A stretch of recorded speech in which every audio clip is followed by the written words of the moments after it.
Paz do Senhor a todos, alunos e alunas da turma de Pastor 1, de quarta-feira e de sábado. Pastor 1, de quarta-feira e de sábado. Todos nossos irmãos, todos nossos candidatos ao ministério pastoral, todos que já efetuam este ministério e este ofício, é um motivo de grande alegria estar aqui convosco para mais uma aula, para mais um momento juntos, para mais uma live, mais um vídeo, mais uma aula virtual. Meus prezados, nós hoje vamos para a nossa quinta aula aqui no livro. Quinta aula aqui no livro. Então, vamos falar de as personalidade jurídica da igreja, aula 5. Página do livro? Página 176. Não, engano. Página 146. Página 146, que vai falar o tema de hoje e abordar esta aula 5 com o tema a personalidade jurídica da igreja. Este assunto, ele é um assunto que está relacionado diretamente à aula anterior, como se fosse um complemento ou uma apêndice, né? Que está ampliando o assunto que tratamos na aula anterior. Neste momento, antes de nós entrarmos no assunto, eu quero vos lembrar que agora que nós temos esta plataforma e esse momento tão especial da plataforma, nós vamos poder otimizar e ampliar as nossas atividades. Então, eu estou propondo que a N2, que já foi passado um trabalho para vocês, e vocês sabem qual é o trabalho, para entregar em junho, permanece o mesmo trabalho e a mesma data, certo? Porém, nós temos que pensar o seguinte, que com a plataforma, eu irei postar, certo? Um texto relacionado ou que vai ampliar ainda mais os assuntos que já estamos abordando aqui dentro do livro, tá? E vamos passar uma atividade nesse texto para que a N2 nós possamos contabilizar em 2 notas, tá? O que vai ser facilitado para vocês a oportunidade de ter uma nota maior, um aprendizado ainda mais amplo, não é? Porque vai ter uma assimilação de conteúdo e uma ampliação ainda maior, e tudo que vem de contributo para o acrescentar dos nossos conhecimentos, devemos receber de bom grado, certo? Então, eu conto com vocês nesta implementação e participação das atividades lá na plataforma. Muito bem. A aula de hoje, que eu já falei, né, que ela é uma continuidade, que ela vai ampliar a aula anterior, agora falando sobre a personalidade jurídica da igreja. E eu começo falando uma explicação que até já dei na primeira aula, que muitas pessoas às vezes se escandalizam ou se assustam quando nós vamos utilizar o termo associação e instituição relacionado à igreja. A igreja, enquanto associação, ela não deixa de ser corpo vivo. Ela não deixa de ser organismo. E ela não deixa de ser corpo de Deus, o povo de Deus. Tá? Ela não deixa de ser a igreja de Cristo aqui na terra, o povo que o representa aqui na terra. Não, não deixa de ser. Apenas no aspecto jurídico, nós precisamos compreender que existem leis, que existem normas, que existem nomenclaturas no âmbito de sentido jurídico.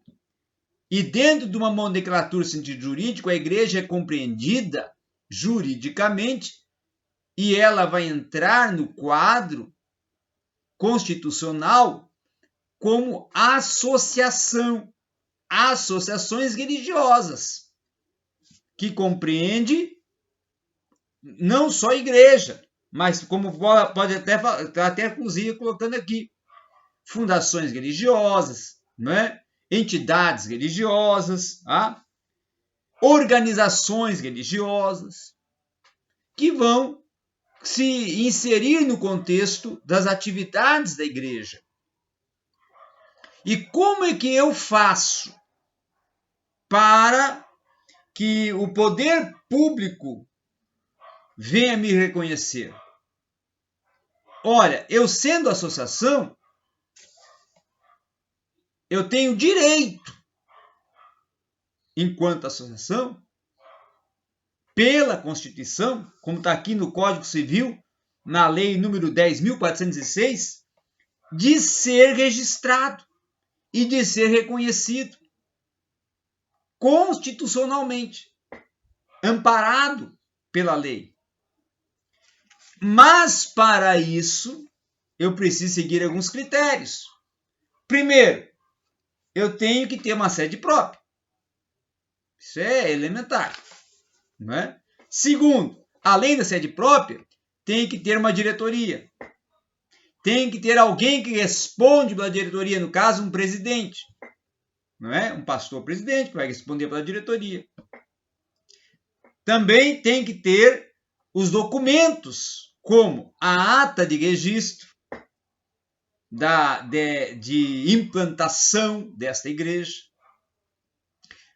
o estatuto, que é o que indica quem é a igreja, e quais são as suas atividades, quais são as pessoas que compõem a diretoria e quais são as prerrogativas e atribuições que cada um dos membros da diretoria possuem e desenvolvem dentro da igreja.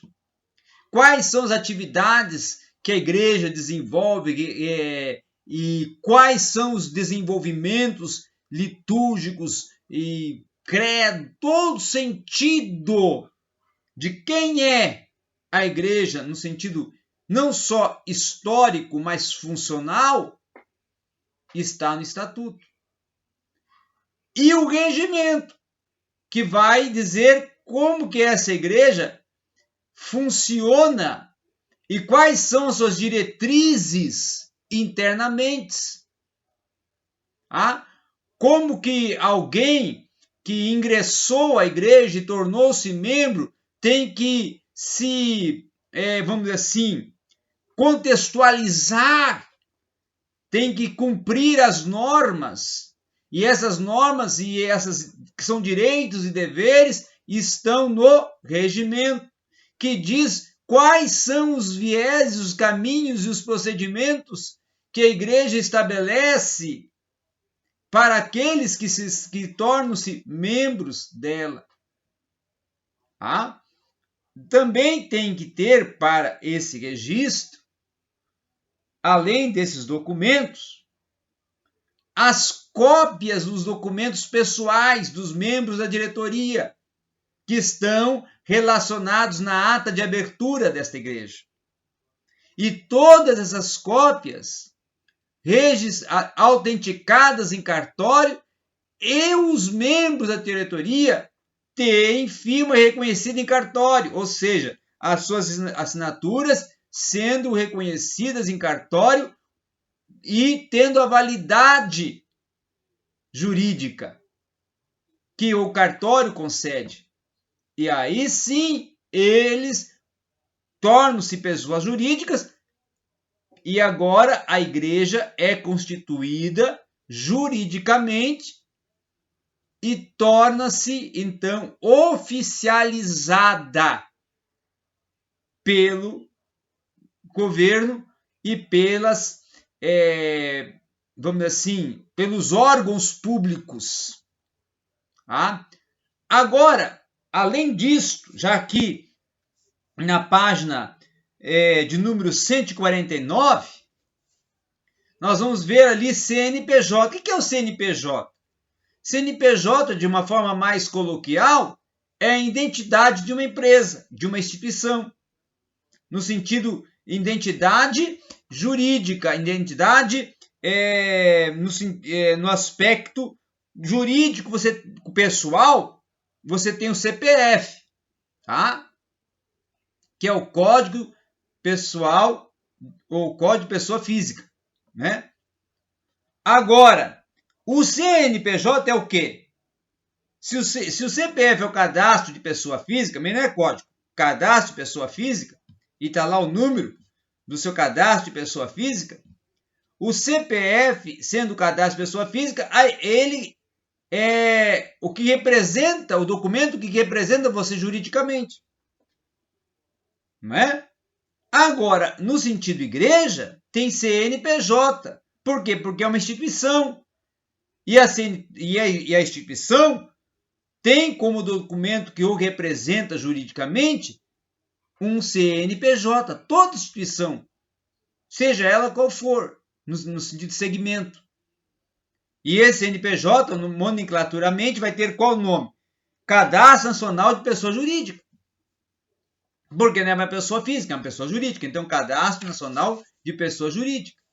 E esse Cadastro Nacional de Pessoa Jurídica, ele é o documento que vai conceder a esta instituição, igreja, poder relacionar-se com os órgãos públicos e comerciais e sociais. Por quê? Porque é o documento que o representa para essa particularidade de relacionamento e interação comercial, jurídica e social. No âmbito geral, no âmbito global de esferas de transações comerciais e sociais, tá? Agora, uma outra questão também é que nós temos que compreender que, além do CNPJ, tá? Nós temos também um outro quesito, e que aqui está explicado, eu já relacionei, aqui amplia, né? Que a igreja tem que ter na sua secretaria, como documentos que são históricos e documentos são funcionais e institucionais, e aqui está especificando toda a abrangência deles, que é o Estatuto, o Regimento Interno e o Livro de Atas. Resumindo, o Estatuto, como eu já falei, é um instrumento que lhe corporifica, ou seja, que dá corpo a esta igreja, que diz como ela é e como ela se desenvolve. Já o regimento interno é muitas vezes confundido por ser semelhante com o estatuto, porém tem a sua particularidade específica que o diferencia, que eu mesmo já até falei, que é o que justamente constitui a norma disciplinadora de direitos e deveres que os membros possuem. Tá? Que ali normatiza a atividade da igreja, estipulando e propondo os direitos e deveres de cada membro. Também o livro de Atas, que é o livro histórico que registra cada uma das reuniões, assembleias ordinárias, tanto ordinárias como extraordinárias, A Assembleia Geral Ordinária, a Assembleia Geral Extraordinária, são registradas as suas decisões no livro ata. A reunião ministerial, registrado no livro ata. A aquisição de um móvel registrado em livro ata. Uma decisão referente a uma mudança na diretoria, ou uma inclusão de um membro da diretoria, ou uma decisão que venha a estar relacionado o transcurso e o desenvolvimento da igreja, direto ou indireto, incluso no livro ata. Por quê? Porque o livro ata é o documento que conduz todo o histórico processual de vida que a igreja está desenvolvendo. Todo o seu transcurso de acontecimentos, de ações, estão relacionadas, transcritas no livro ata, redigidas no livro ata. E esse livro ata, ele muitas das vezes precisa ser reconhecido em cartório, algumas atas autenticadas por serem estas documentos que vão servir para um relacionamento e uma representatividade da igreja perante os órgãos públicos e comerciais. Também, além disso, nós temos que ter e ser conscientes quanto aos documentos fiscais, apresentando um relatório e dando as especificidades das nossas entradas e saídas, e através de relatórios com seus balancetes, que é um assunto que vamos tratar a posteriori, mas que o livro e os documentos fiscais, tanto o livro caixa, como que registra as entradas e saídas, essas saídas terem a sua comprovabilidade mediante os documentos fiscais, como, por exemplo, a nota fiscal, o recibo com o CNPJ, que seja um recibo formal, um recibo reconhecido no sentido industrial, no sentido comercial e jurídico, que a Secretaria da Fazenda o reconheça.